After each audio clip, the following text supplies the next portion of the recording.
શેષનાગ દેવતા ખેરડીથી ગુંદાના રસ્તે ખેતરમાં અંદરની જગ્યામાં છે. બહુ રિમોટ પ્લેસ છે, ખેતરની વચ્ચે છે. શેષનાગ ભગવાન જે ભગવાન શ્રી રામના અનુજ હતા અને ભગવાન શ્રી કૃષ્ણ પરમાત્માના અગ્રજ હતા. એક જન્મમાં ભગવાન શેષનાગ ભગવાન લક્ષ્મણજીનો અવતાર લઈને ભગવાન શ્રી રામના નાના ભાઈ હતા, અનુજ હતા. અને કૃષ્ણ અવતારમાં શેષનાગ દાદા ભગવાન શ્રી કૃષ્ણ પરમાત્માના અગ્રજ હતા, મોટા ભાઈ હતા.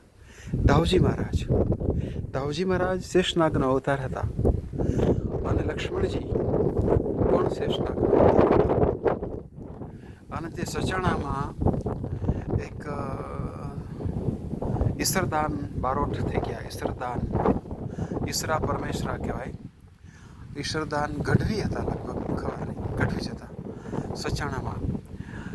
એને લક્ષ્મણજીનો સાક્ષાત્કાર થયો હતો. ગિરનારમાં લક્ષ્મણ ટેકરી છે અને ઉપર લક્ષ્મણ જતીના પગલાં છે. એ જગ્યાએ એમને લક્ષ્મણ જતીનો ભગવાન શ્રી રામના નાના ભાઈ શેષાવતાર ભગવાન લક્ષ્મણ એમના દર્શન થયેલા અને એમની કૃપાથી એમને કવિત્વ સિદ્ધ થયેલું.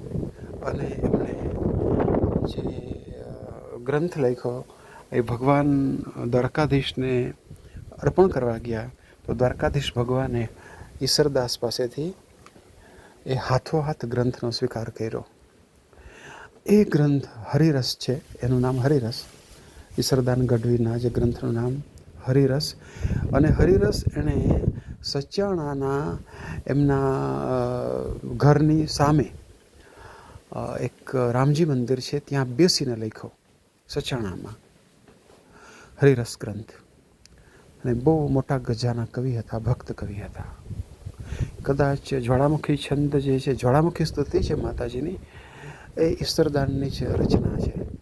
ઈસરા પરમેશ્વરા કહેવાય છે. એ સિદ્ધકોટીના સંત હતા, ભક્ત કવિ હતા. તો આ શેષનાગ ભગવાનનું બહુ સુંદર સ્થાનક છે. ચારે બાજુ ખેતરો છે, ખેતરની વચ્ચે આ સ્થાનક છે. નામથી વાસંગી દાદાના નામ તો બહુ હોય છે, મંદિર બહુ હોય છે વાસંગી દાદાના, સરમળિયા દાદાના હોય છે. વાસંગી એટલે વાસુકી, ભગવાન વાસુકીનાગ. પણ શેષનાગ ભગવાનના મંદિરો બહુ ઓછા હોય છે. મારી સાંભળણમાં કે મેં દર્શન કર્યા હોય એવા આ એકમાત્ર અને પહેલા મંદિર છે. હું અહીં બીજી વખત આવ્યો અને પહેલાં પણ એક વખત મિત્રોને લઈને આવેલો.